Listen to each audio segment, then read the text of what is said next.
let's refrain from these total extremes that we have to pigeonhole people into.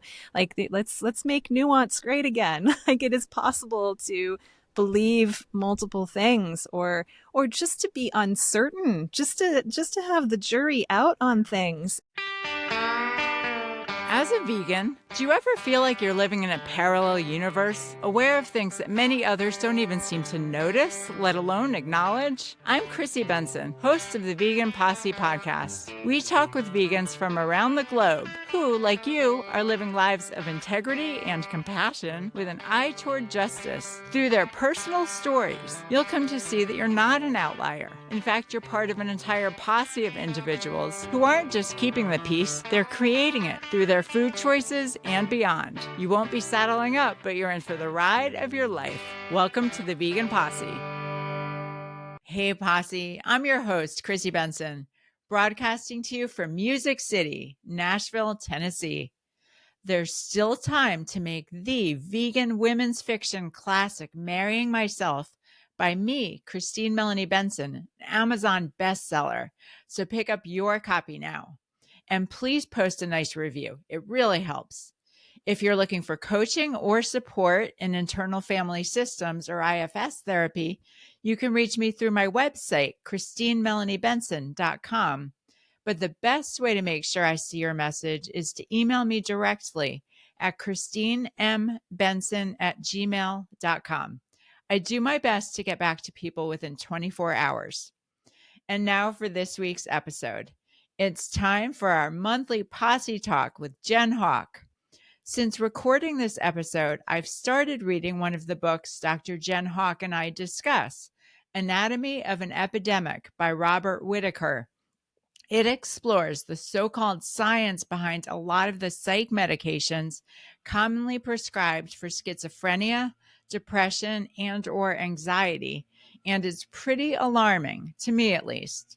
It was a highly controversial book when it was first published in 2010, and I don't think it's any less so now. If you've read the book or have experiences to share on your own journey with or without psych meds, we'd love to hear about them. Email veganposse.email@gmail.com. You can use that same email address to email any questions you have for me and or Dr. Jen Howk on relationships, veganism, life, love, meaning of life, you name it. And with that said, enjoy this month's Posse Talk with Jen Howk.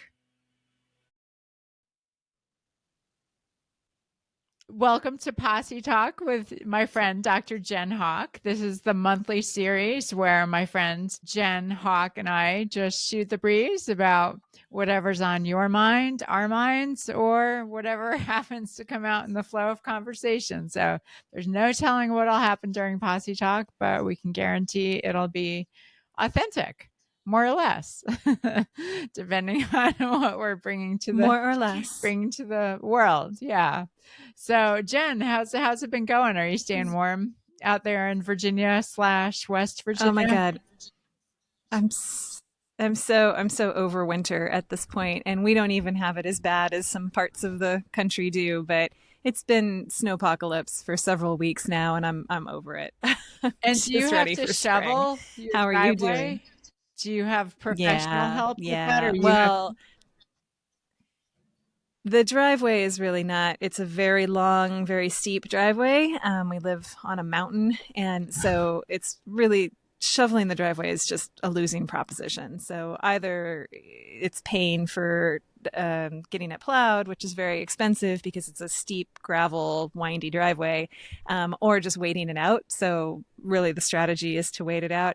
Yesterday, I finally, in a fit of intense cabin fever, found the chains for the car and put the chains on. So at least I now have the car at the top of the driveway if I need to get out, if there's an emergency or something, which was bothering me a lot. So, but I still haven't been able, all the side roads are crap. School's been canceled all week for like the second week in a row. It's madness. Wow. Your school or just school in general?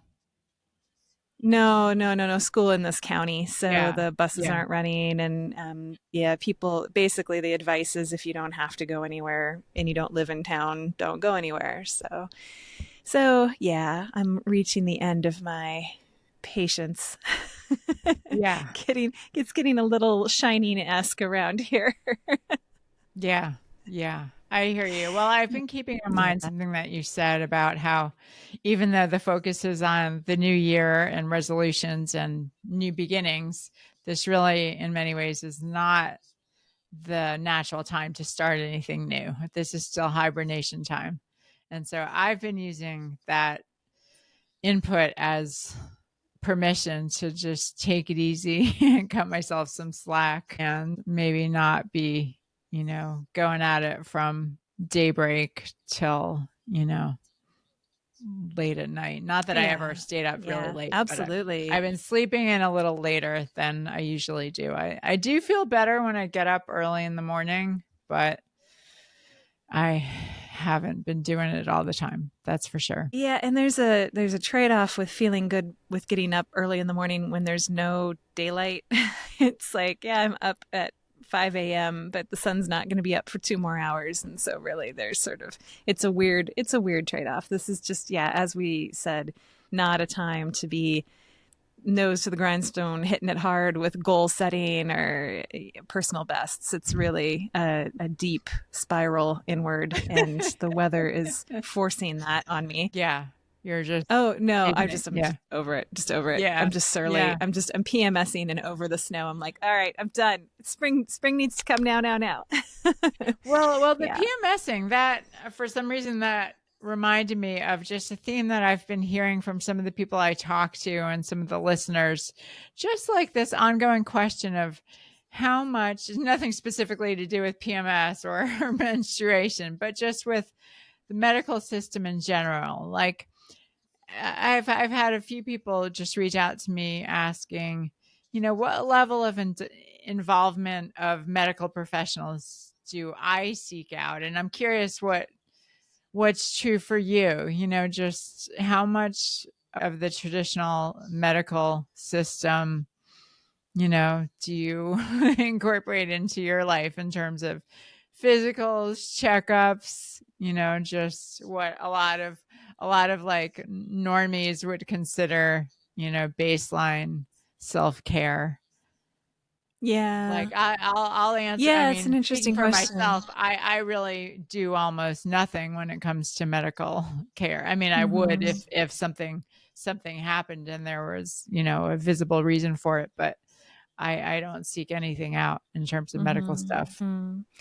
Yeah, I'm similar. I really take kind of a McDougall-esque approach to the question where, there's a couple of different things going on. The first is that you don't want to go looking for trouble. If you go looking for trouble, you'll almost certainly find it. And, finding it in a exaggerated way that's going to cause a lot of potentially unnecessary suffering. So in the terms of overdiagnosis, overtreatment, very likely scenario for almost anybody who goes in kind of, give me a screening for everything you've got. You're going to find something suspicious, and the something suspicious is going to launch you down this rabbit hole of potential overdiagnosis and overtreatment. And McDougall is the go-to on that. He had an advanced study weekend, I think, with Gilbert Welch, who is a very interesting voice on that subject too. So if people are interested, so that's one I don't know who that perspective, and is. the other Who's perspective Gilbert? is just looking.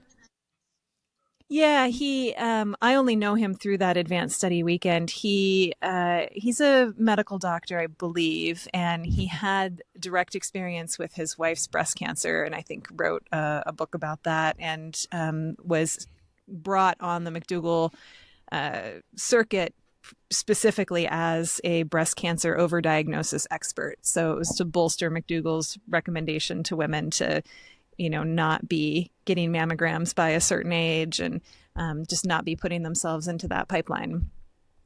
So that's one way of thinking about things. The other way of thinking about things is just to look at the modern medical industrial complex and how abysmally terrible it is at preventative health care. Like again, McDougall and many others in the natural health movement have pointed out that the medical system is great for acute treatment. It's if you break a leg or you have trauma from a car accident or whatever, best in the world, but in terms of chronic care and preventative care, it's lifestyle all the way. You're not going to get anything from a regimen involving your regular doctor in almost every case that is going to be an improvement on what you can do for yourself with a healthy diet and lifestyle. So that's my general philosophy. But yeah, obviously, if there was something suspicious or something I was worried about or something that was presenting itself, I'm not going to tough it out and ignore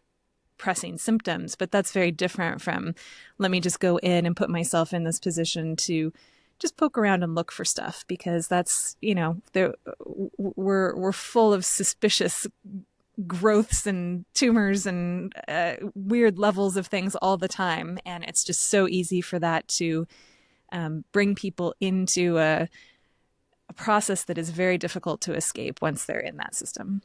Yeah, it's so interesting because it's just so omnipresent. I mean, people are so enmeshed with, just this constant level of like checking and diagnosis and medical stuff that and even in the mental health fields, like almost, especially in the mental health fields and more so, just everybody I talk to, even the so-called, holistic people, the alternative people, they're just doing different stuff, or sometimes the same stuff. Sometimes it all overlaps, but, they're microdosing mushrooms. They're doing ketamine treatments. They're doing psychedelics. It's just so interesting to me. And I'm well aware that I have a bias against just stuff in general, stuff meaning like pharmaceuticals or just outside substances. Like I don't even know what word to put on it, like bias or skepticism, or just like I'm just naturally more. I don't know. I'm skeptical of shortcuts, but I'm also aware maybe I'm missing out on cutting edge, stuff that could be like, there's nothing wrong with a shortcut if it works. Like if it works, then great. So yeah, I don't even know where to sort out my own, accurate thinking and just my preconceived notions. I do want to read that book, Anatomy of an Epidemic. Have you read that Yeah, one? Robert Whitaker. He's yeah, I've read all of his stuff. He it's an amazing resource for people who are caught in the psych med matrix. And his work in general, that book, his other books, his website called Mad in America, which is all about kind of holistic mental health in general and has a lot of guest essays and kind of a whole group of people that contribute to it, is a great resource. Yeah, he sort of was probably one of my gateway thinkers into what we might call what used to be natural hygiene, or, basically your job is to get as much out of the way of your body's healing process as possible. So the task is not to be interfering with pills and potions and treatments that are going to slow down detoxification processes and healing processes. It's to support those natural processes as much as possible with clean, healthy diet and exercise and fasting when appropriate, and these kind of other things. It's a very, very much flipping upside down the whole medical model. And I'm like you, I'm very influenced by that, and apply it in my own life. But yeah, there is always this question of, well, am I just being stubborn, and am I missing out on the next great, fantastic drug? But with drugs of any type or any sort of interventionist treatment, you don't get an effect without a side effect. It's just you don't get something for nothing. There's no free lunch in biochemistry or anywhere else, and so many of these things you can't trust the studies that have been done on them as far as safety and efficacy. Even if they've been around for a long time, there's probably a well-known trade-off matrix associated with them. And if they're new, whatever is promised about them in terms of their wonder drug potential is, very unreliable and almost certainly overblown, and the harms are being swept under the rug. You look at the discourse around something like Ozempic, for example, which is just being touted as totally this miracle drug, and everybody should be on it, and it's been around for so long, and there's no harms whatsoever. Well, there's lots of harms, and there may be more down the line, and we should be hesitant to, as you say, kind of take that shortcut when there are other paths available to most people that make more sense. Well, the argument of course, like with something like Ozempic, I can see the argument against it much more clearly, even apart from the actual studies. But like, I've heard other people phrase it this way as, there's nothing more fundamental to the way our bodies work than to take nutrition from the food that we eat. And to have a drug that interrupts that process, what could be more fundamentally disruptive and, potentially really, really damaging to our system than to screw that up, to get to, subvert our system so that we don't get calories and caloric energy and nutrition from the food that we ingest. So that makes sense to me. Like, to me, on its face, that makes sense. The argument with the mental health drugs is that we're so damaged by trauma, our neural circuits are, have been damaged, and this can repair them much more quickly than a process like meditation or time. But I mean, again, I'm just skeptical. I think, but yeah.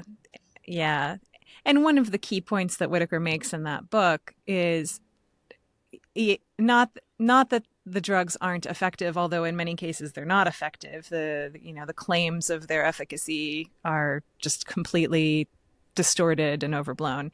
But even if they are effective, that the costs are the problem. That just there is this people are not having anything resembling informed consent about going on these drugs, and then once they're on them, they're in a process where they really are starting to rewire their brain chemistry in really powerful ways that are very, very difficult, if not impossible, to come off of later, and down the road, a couple of years or 10 years or whenever it is that you want to get off your anti-anxiety med or whatever it is that you're on.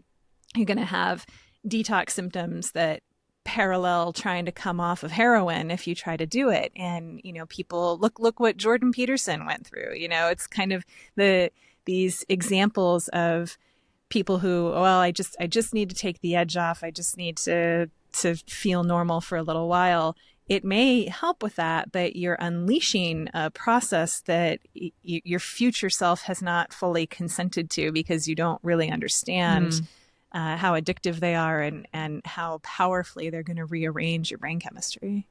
So I didn't know Jordan Peterson's history. He was on psych meds for a long time. Is that his backstory? He was. I forget all of the details. He put himself on benzos, basically became profoundly addicted to them and had just this horrific withdrawal, nearly dying in Russia trying to get clean from them. And so was there something a little lighter he could have used that would have had the same effect? But he was claiming to just have really debilitating depression and anxiety accompanying his skyrocket to fame out of nowhere, which makes sense. I mean, I can't imagine how psychologically scrambling that must have been for him. But trying to come off of those drugs nearly killed him.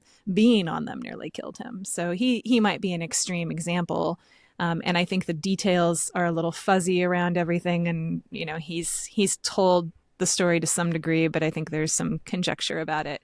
But I think Mad in America has documentaries on its site that are just normal people trying to come off of Prozac and, having the same kind of experience where they think this is just going to be simple. They've decided they don't want to be dependent on this drug anymore. And they find themselves in this just psychophysical, emotional nightmare where they really can't.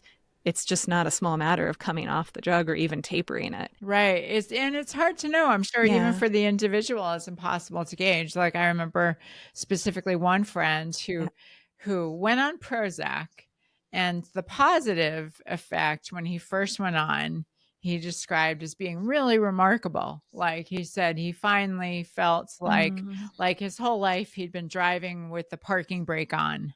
And, now the parking brake was finally off and he was okay.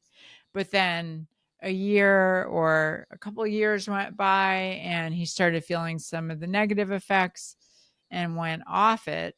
And I don't remember his process for weaning off it. I don't know if it was done quickly or gradually or what the story was. But I very much remember him telling me, I don't think my depression was as bad before I went on, as it is now that I'm off it again. And again, who knows how accurate or distorted his memory was, but he said, I don't feel like it was this bad when I first went on it, and now it's really bad. So, it's interesting. Many such examples. Yeah. One of the things that I think Whitaker must talk about in his book, I don't know where else I would have read this, is it's very interesting to go back and read the literature in the rollout of the SSRIs, because of course, everybody is claiming that theirs is the magic pill and has this incredible efficacy and these wonderful outcomes. And then their competitors are publishing their own papers that say the other guy's is total garbage, but ours is amazing. And it just kind of sheds a little light onto the whole industry approval literature pipeline, and that these are industry written papers that are appearing in the peer-reviewed literature, or they're at least very carefully selected authors that are working in cahoots with industry to some degree, and they have absolutely no problem throwing the competitor under the bus, even though it's exactly the same mechanism that they're claiming works miraculously in their drug. And it just is really sort of like, okay, well, this can't all be, all of you guys can't be right.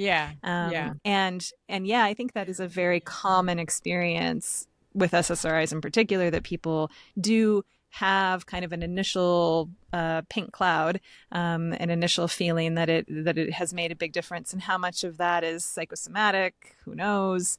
But that the effect wanes over time, and then they're left with this habitual, basically an addiction to the substance. So Prozac specifically, I just remember being a teenager and coming across a book called Listening to Prozac that had this huge influence on me, probably planted the seed of my later attraction to natural hygiene, which was this book, which was a pretty pro Prozac book. This was right after they had come out in the 90s, is Listening to Prozac by Peter Kramer, I think. Okay. And he just, in this kind of offhanded way in this book, which I don't even know why I picked it up. I think I picked it up at a $2 library cast-off sale or something. I was always picking up weird books when I was a kid. He's just like, they're amazing drugs, but they do change your personality. And I remember reading that being like, whoa, okay, I'm never going to take something that's just going to change my personality. You know?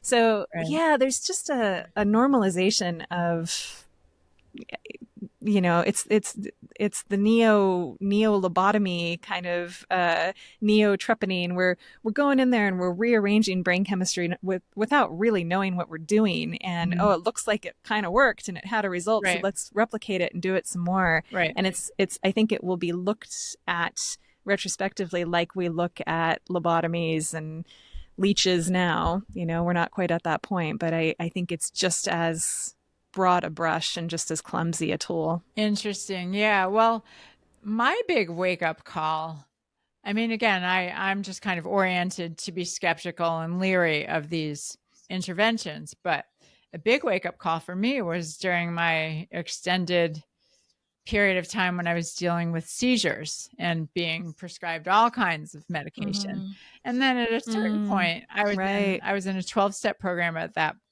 point, and a lot of people in 12-step programs are taking various sorts of psych meds.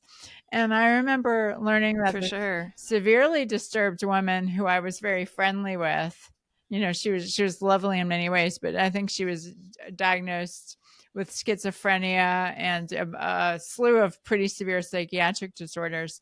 And I discovered that I was taking some of the same meds that she was, for which I had been prescribed for seizures, but she had been prescribed for these other things. And I just remember, number one, it's very humbling. Like, okay, well, I think of this woman as really, really,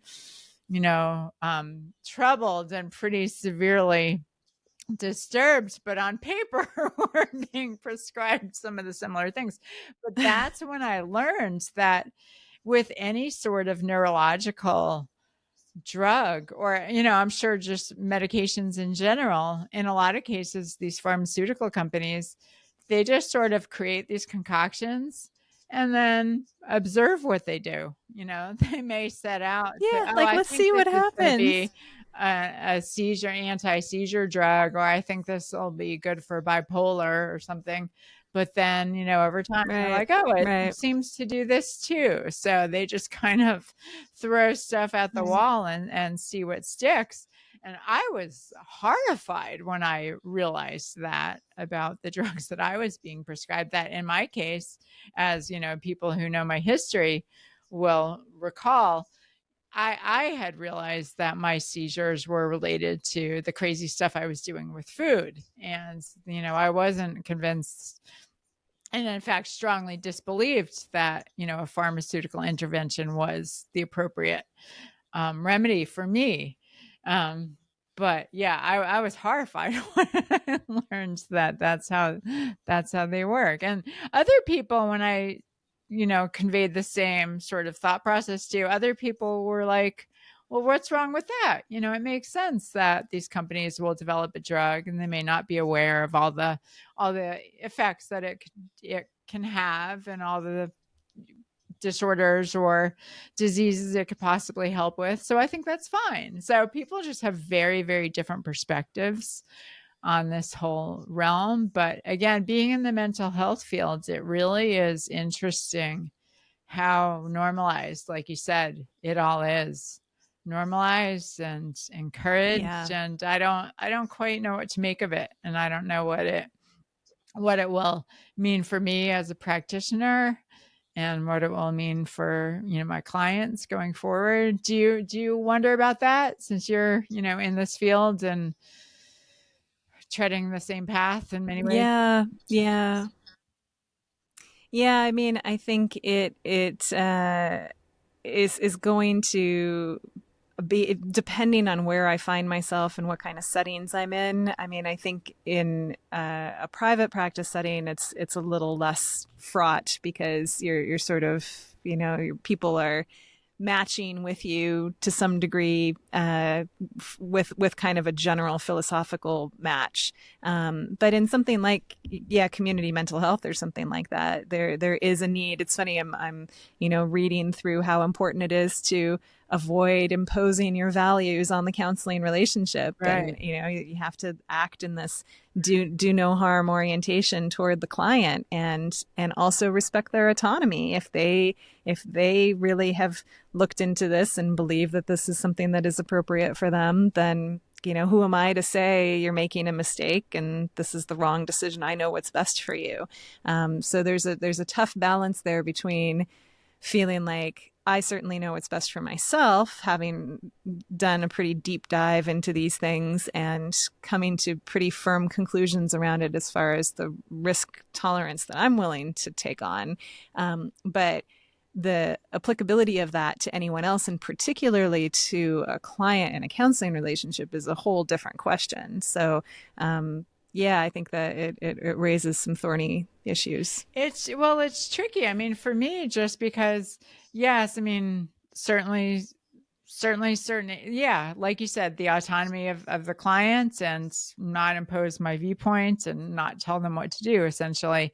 Mm-hmm. What makes that just more challenging is just having a sense of, just the general societal skew in a certain direction, so yeah, Yeah, yes, these totally, clients are totally. informed, and they've looked into it, but they've looked into it with the set of data Mm-hmm. and information that, the medical industrial Right. complex Right. has given them.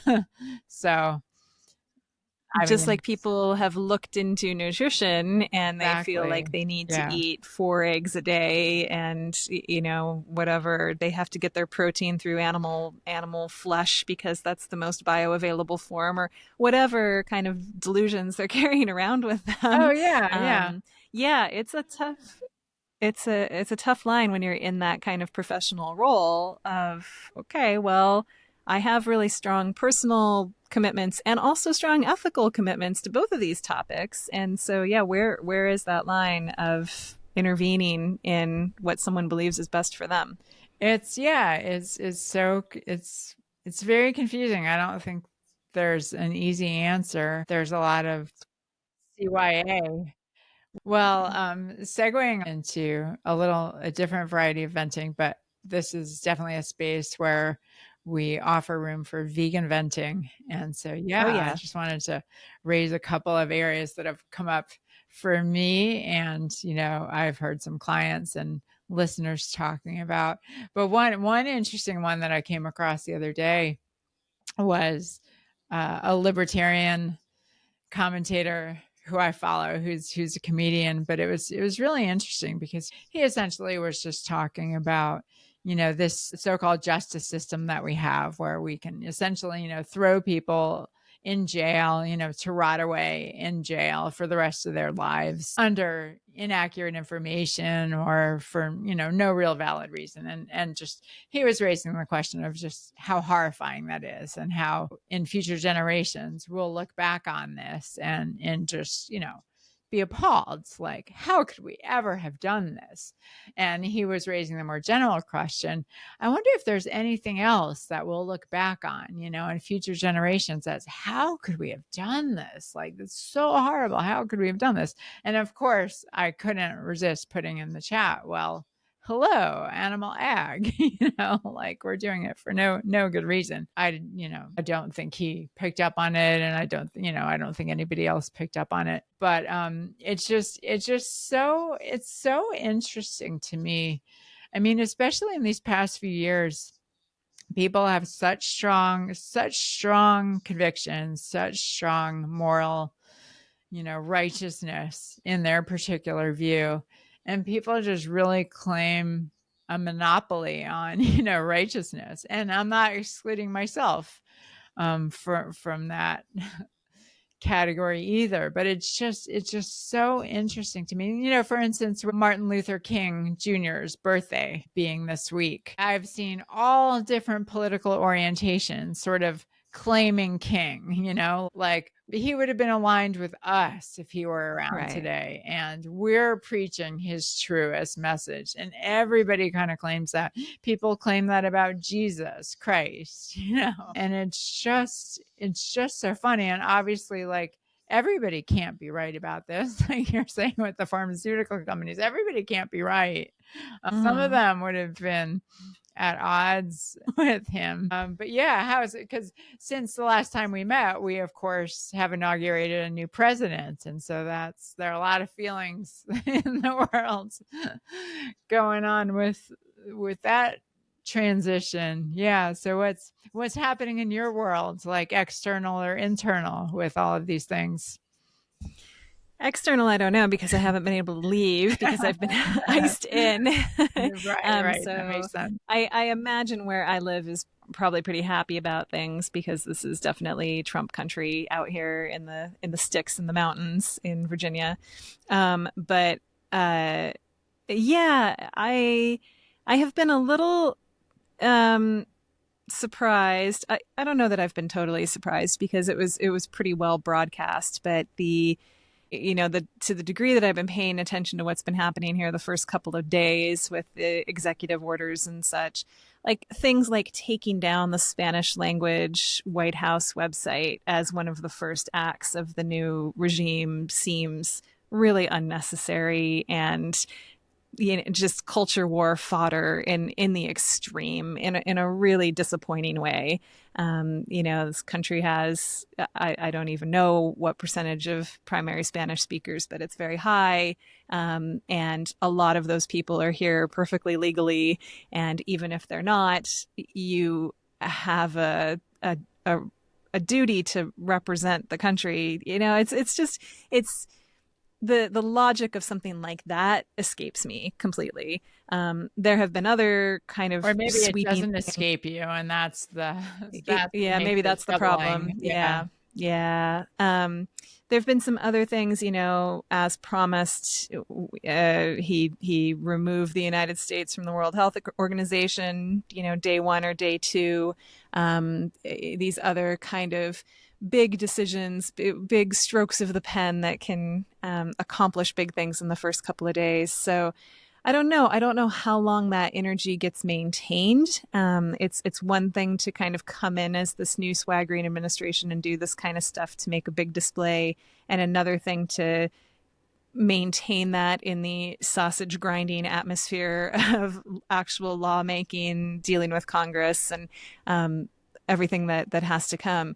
But if it's a harbinger of planning to govern through executive action, which it may be, that, as a political scientist, is pretty concerning. There's a lot of things to be concerning about how the Biden regime exited with the last minute pardons, preemptive pardons.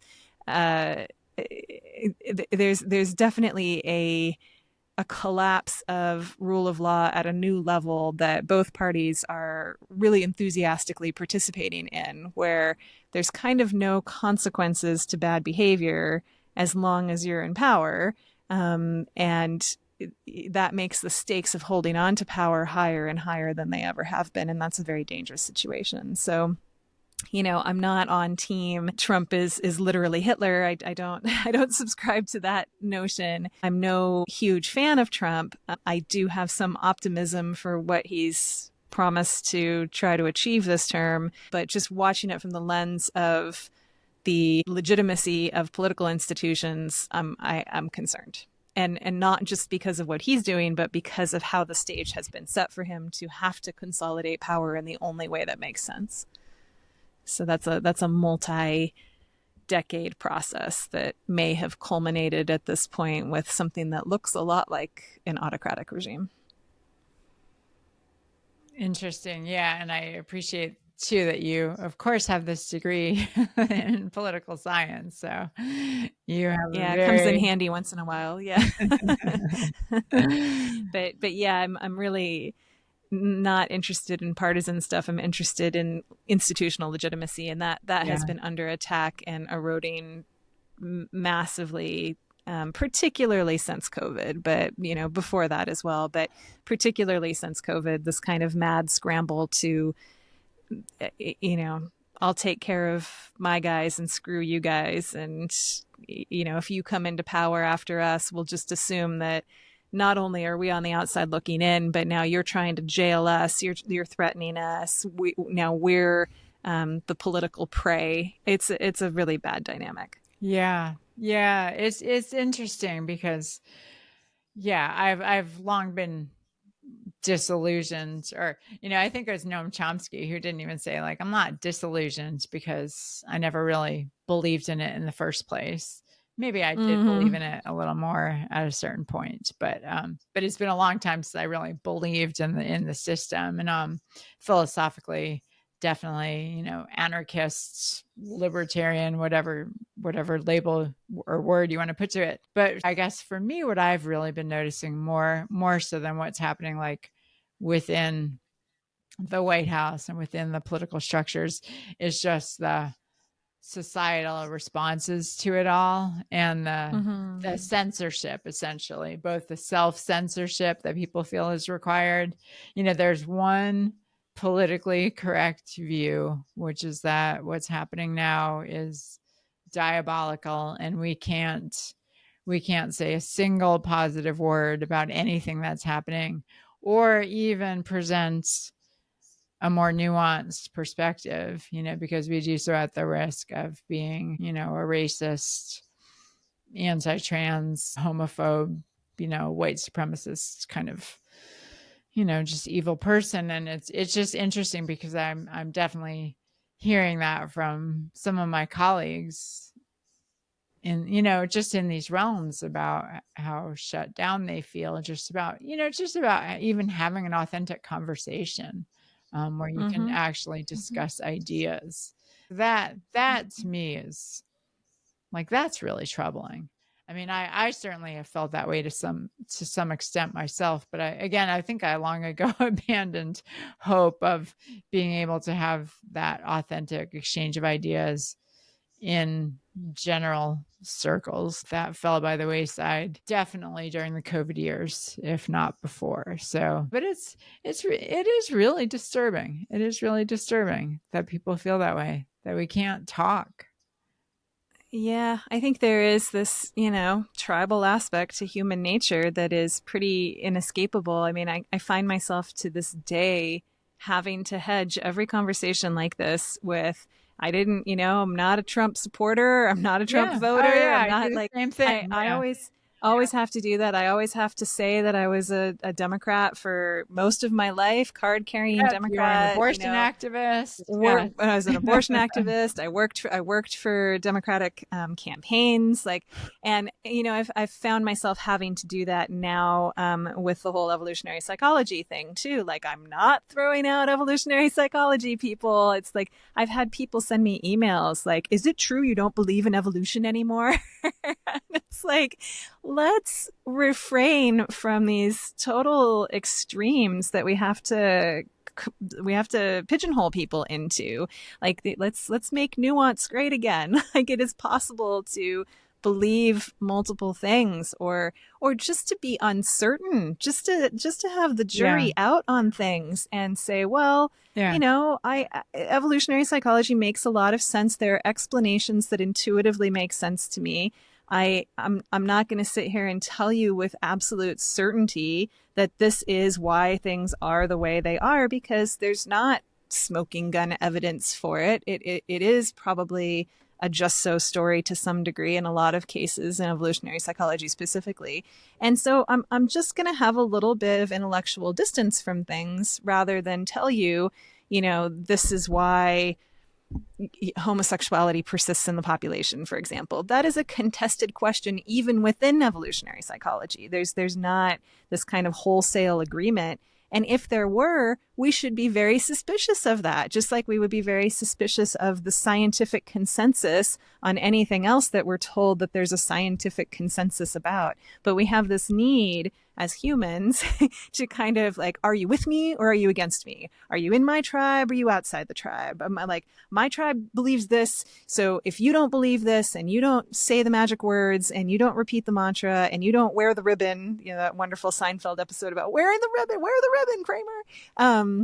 The with the AIDS ribbon, it's a classic. Then you're the enemy. You're not just like not my friend. You're totally out. Yeah. And I think that's a deep rooted instinct that we have that comes from a place of insecurity and a need to just shore up our immediate sense of safety. And we need to be on better guard against that, whether it comes to politics or differences of opinion of any type, because it's a very suppressive and alienating way to communicate with other people. Yeah, it definitely is. And what I try to keep in mind for myself is that it's always been the case that we're going to disagree on certain aspects of certain things. Like, there are going to be Mm-hmm. very, very few people, if anybody, that, with whom I align 100% on every single thing that there is.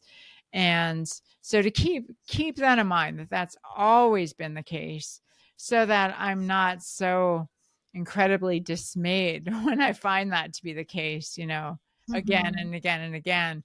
Because I mean, it has been more, like, for me personally, it definitely has been more in my face about how what a different page I'm on from people in Yeah. regard to certain topics. It's been very in my face, these past few years, especially. And being a vegan kind of prepares you for that, for a Totally. lifetime of that. And Yeah. it's not Yeah. easy. And that's not to say it will ever be easy, but just to recognize that that's the situation, that we're going to be on a different page from a lot of people about some important things, Yeah. and to, number one, not be just completely, disheartened and dismayed by that reality. And number two, to not use that as, and again, this is me counseling myself, to not use that gap as an excuse to not connect with anybody. Because Mm-hmm. that's my introvert, angry, unhealthy default is, well, therefore it's not worth even trying because, Right. I'm not going to connect with people. But it's just with veganism, again, that was my first lesson in that, and just a little vegan venting. I'm in touch with a person who's now volunteering in Africa, doing poverty elimination work, education, good stuff. But it's so interesting because some of that has to do with animal exploitation. And, there are these photos of these, native people in Madagascar taking their boats out and having these nets and then hauling in all these, nets filled with fish. Yeah. And, it's when I'm talking to people about veganism, that's never where I want to start, is with these native populations who are fishing for survival. That's not Right. where I'm gonna lead with my veganism, is like, oh, that's the behavior that I'm focused on stopping. That's, that's the end of the line. But that said, I can't not remark on it, because these fishes are suffering, they're suffering, they're in excruciating pain. It's, again, it's a tougher call than just straight up factory farming, in a privileged white population where we have a zillion other Right. options. I'm not going to claim that it's, quite on par with that, but still, I imagine there are a lot of plant foods for them to, and is this a system that we want to focus on cultivating and building into something bigger? I think is the bigger Mm. question, not so much like what's happening now, but like, is this the sort of economy and food system that we want to perpetuate and expand? But Mm. it gets so tricky so fast. How do you handle that, Jen? Just, again, when you just differ from people on pretty significant things, but still want to connect. Yeah, well, that example is so, I mean, it's just so fraught in so many ways, because where's the line between you going in there as the white colonial, again, I know what's best for you. You need to eat your traditional plant foods instead Well, of this this wasn't me fish. talking to those Right, people. It was talking to right. the white person who's going No, there. I mean abstractly, But but yeah. I mean this was a recurring issue when I was doing dissertation research in Alaska Native villages too, where there's kind of an informal research norm. Uh, I don't know. It's not encoded. I wouldn't say it's totally informal. It's pretty formal, but it's not official. Where if you want to interview people, there's a little bit of a tit for tat kind of thing. If you're the rich white researcher coming in from the Ivy League university to the poor village, like you need to be buying gas for the boat. You need to be offering something to the village. And there was a very clear expectation in one case in particular that I would not only buy gas for the boat, but that I would go out and help fish. Oh, And, interesting. it's like, Wow. it just presents you with these ethical dilemmas of, yeah, in theory, that's not the low hanging fruit of the factory farms that are, producing the hamburger that Whole Food shoppers are eating. But it is my immediate reality. Like I am here and faced with this ethical dilemma. And, that sort of thing just reoccurred many, many times throughout my time there. And there are whole conversations and whole departments in universities. This is when I was visiting at the University of Alaska, and we would talk about this, like, there is a need to preserve and maintain traditional ways of life, and that needs to not be subjected to this outsider perspective on what's good for the community, or this fetishization of, you need to perform this subsistence behavior in a way that is more pleasing to me.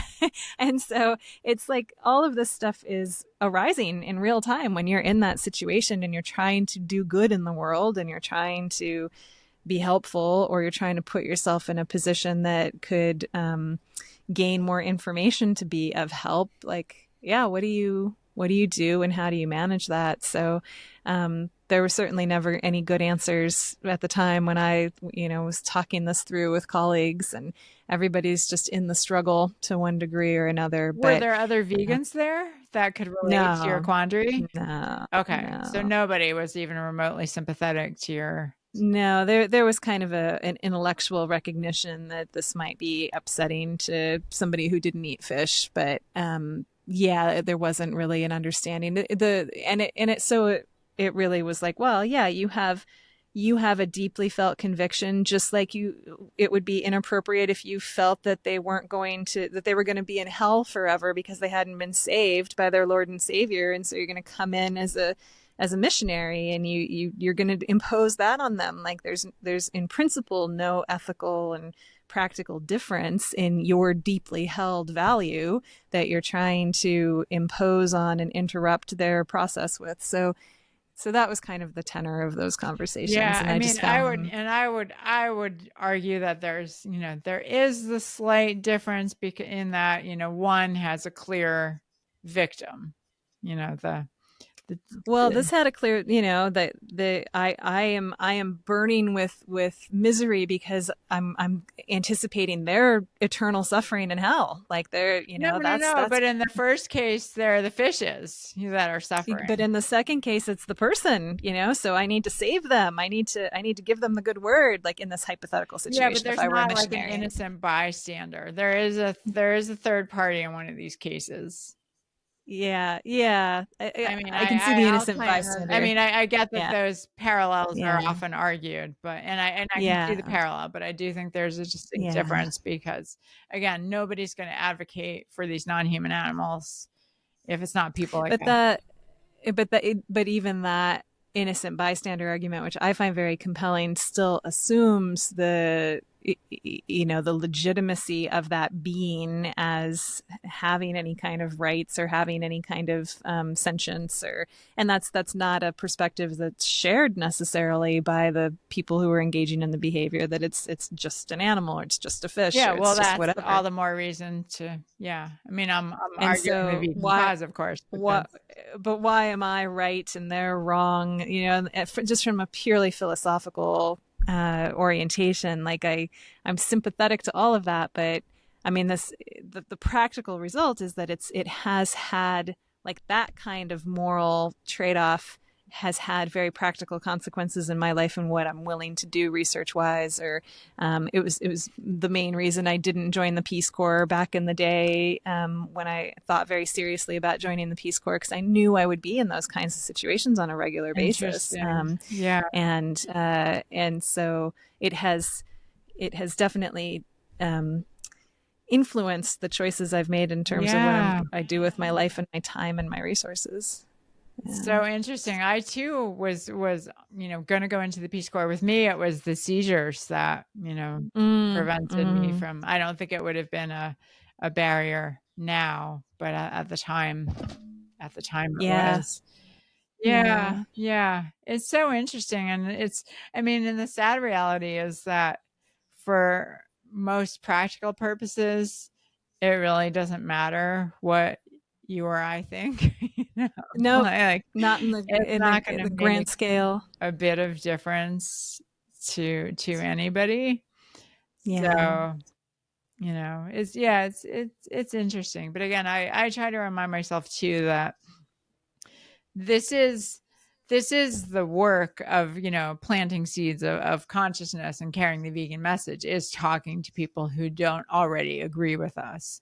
So, Right. just again, not to be dismayed by all these people who have a different perspective. Like, that's the reason this work is necessary, and just, Yeah. Yeah. and and the more we can come to enjoy that process, to me, that seems like a big stretch, because I really don't enjoy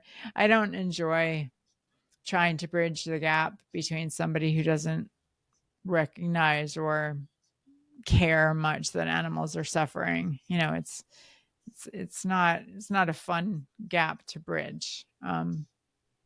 But Yeah. again, that's the work. That's the job. That's that's Yeah, I think bridging any gap between true believers is just never going to feel very fulfilling because the gap is just not going to be bridged in that moment. Like, the yeah, best you can hope for yeah, is that you are planting a seed.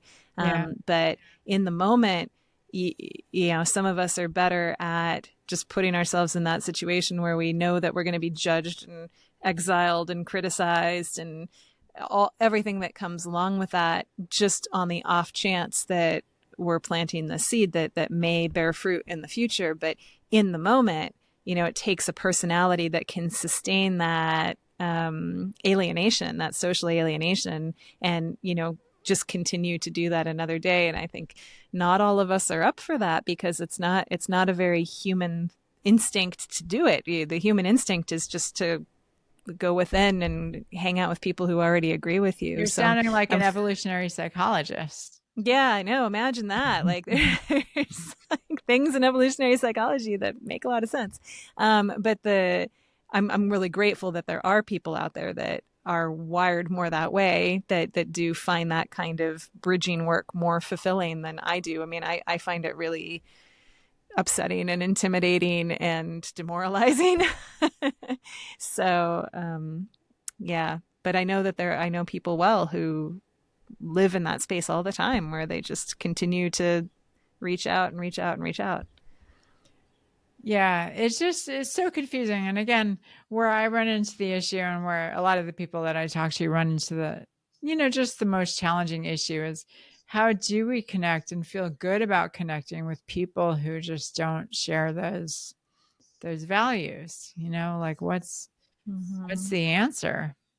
I don't know that I really have an answer. I mean, people obviously find ways that work for them in a particular context or relationship. They'll, like, if it's a couple, sometimes they'll have their parameters, like, okay, he'll eat vegan when he's at home, and then when on his own time, I won't police what he eats. Or Mm-hmm. Mm-hmm. um yeah, it's interesting. I mean, I guess, and I've said this on the podcast before, but I also try to keep in mind that, again, this is just what happens when you're at the forefront of a social justice movement, when you're kind of on the early part of the curve. Mm-hmm. It's a privilege, and I feel lucky to just have asked whatever questions I asked, and to have found veganism and this way to live, which I really do think, even if I'm not able to accomplish a single thing for animals, I really am so happy living this way, and really feel like I found the best way to live. So, just for purely selfish reasons, even apart from the health aspect of it, just I really feel so at peace and so at home living this way. So I'm grateful for that. And at the same time, it's just interesting.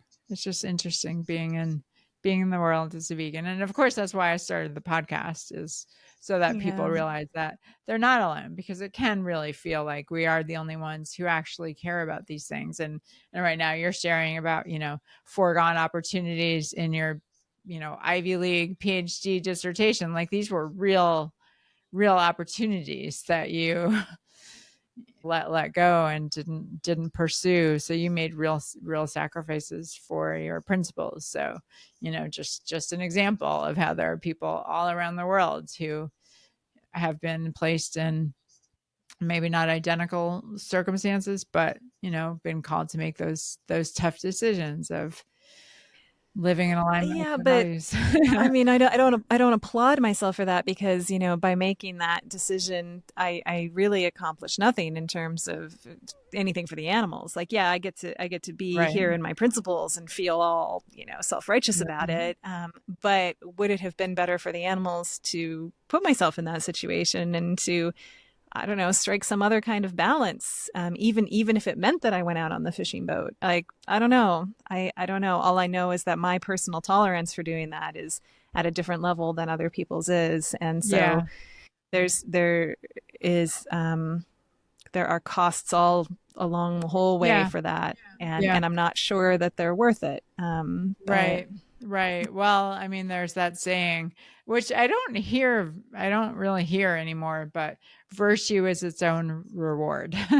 right, I right. don't expect any reward other than And the I'm virtue itself. sympathetic to that because I really don't identify as a utilitarian. I'm not, calculating it all out in the grand Yeah. matrix Yeah. of suffering per capita. Like, my mind doesn't work that way. If it did, I think I would definitely not be able to sit in my virtue and feel okay with myself. But there is kind of a part of me that does believe that there is some value to that, in some ephemeral sense, but it is at odds with the utilitarian cost of I did nothing for those fish. So Yeah, well, I mean, you made some sort of statement. You demonstrated to some sort of somebody in some kind of authority that you weren't willing to participate in that system, in that process. So, theoretically, maybe not in the short term, but in the long term, the more students who do those sorts of things, the less viable this yeah, type of research will be. So, who's to say? But I definitely relate to that, just that feeling of just not feeling truly at ease or truly fantastic about a decision, especially when I can tell, like, okay, this enabled me to feel kind of righteous and steadfast in my principle, but in some ways it was also a little bit cowardly. I'm not speaking for you, but I'm speaking, for me right, in certain situations that I've been right. in. And then in certain instances, like particularly in the legal field. Like, I think Mm. early on when I was doing the type of legal work that I'm doing, I wouldn't accept a project for certain companies. And then over time, I completely flipped and viewed it as, oh, this is a unique opportunity to get insight into this industry in a way that I never I never would, or nobody on this side of things ever gets to look at. And so I flipped in my perspective on that, which was really interesting, just for me personally, where I went from feeling so strong in one approach to like, oh no, this is the right thing to do for a zillion different reasons. So yeah, it's interesting how we Mm. can change. But yeah, it's yeah, we have to choose our battles, right? And it's good to be a person of principle, but especially for someone like me who's just often looking for excuses not to do things, I do Mm. have to be leery of my own rationalizations. Like, am Totally, I totally. doing Yeah, this because, I can feel self-righteous and moral, and also not have to be out in the world. yeah, Well, as usual, we've covered a lot of territory. I don't know. It's a good thing neither of us is a utilitarian, because I don't know what we've accomplished, but we've certainly covered a lot of territory. Whether yes, we've, exactly. like, We have no easy answers, but that's kind of our thing. that's So kind of our thing. Yeah. Yeah. yeah. Yeah. So anything that we haven't covered that's been on your mind that you want to, just bring out into the light? Oh man, it's a whole other conversation. But the when we touched very early in the discussion with the whole PMS thing, I think it would be an interesting if we want to get back, and maybe people can weigh in on the comments on this. But just the whole kind of hormone replacement therapy Ah, question, and okay. I think that is a relevant issue for a lot of women around this age who Oh, are questioning that sort of thing. And you know the just the medicalization of menopause in general and all of that. But that's, you know, whole other can of perfect. worms to Let's get put it into on down the the road. agenda for next month. Um, Yeah. but Um, I've been thinking that that would be a good conversation to have in some context for people. So perfect. Well, we're coming up on March, so it can be Menopause yeah, March. Women's Month. Yeah, Yeah. yeah, Yeah. March of yeah, menopause. definitely. I heard recently that and I haven't been able to independently verify this, but that you know, basically all of the witches in the witch trials in Salem and elsewhere were all perimenopausal. Oh, that's really, I think of Yeah. them as young girls, like teenage girls. I think the teenage girls were a lot, mostly the accusers, but yeah, I did always have an idea that they Oh, were a little younger on average. But no, this was a claim that they were on balance mostly perimenopausal because they were showing very suspicious behaviors with mood swings and hot flashes and such. So interesting. Interesting. that made them more suspect. Yeah, Interesting. I did not know that, but yeah, I do think that's a great. I do think that's a great topic. So we'll yeah, officially make it an agenda for next month. And so if yeah. people have questions or comments, they can leave them in the YouTube comments or reach out to veganposse.email@gmail.com and just ask your question or check in with your experience. We'd love to hear about it. I'm of that age, and Jen, Yeah. you're getting getting toward there as well. So On the train, on the yeah, train, yeah. Well, all of us yeah. women, we're all on the train. So Yeah. yeah, But yeah, if people want to talk about that or yeah, anything else, I yeah. mean, we're just really, I mean, we're leave the comments. We're Tell pretty us what to open. talk Yeah, about. between the We're two of us, I think we occupy like probably the biggest space of openness possibly definitely, in this realm. definitely. So Yeah, anything goes. anything goes. So, Yeah, all right. Well, thanks, Jen, for joining us this month. Hope things warm up for you. I do too. It's January, it comes with the territory, but I'm just done. I need to move to the tropics. Yeah. Yeah. Yeah. Yeah. Well, we close every episode by taking 30 seconds of silence for all the suffering animals, human and non human, who desire, as we all do, safety, happiness, and the freedom to live out their lives without interference. So, Jen, I invite you to join me in 30 seconds of silence for the animals, and we'll conclude with the sound of the bell.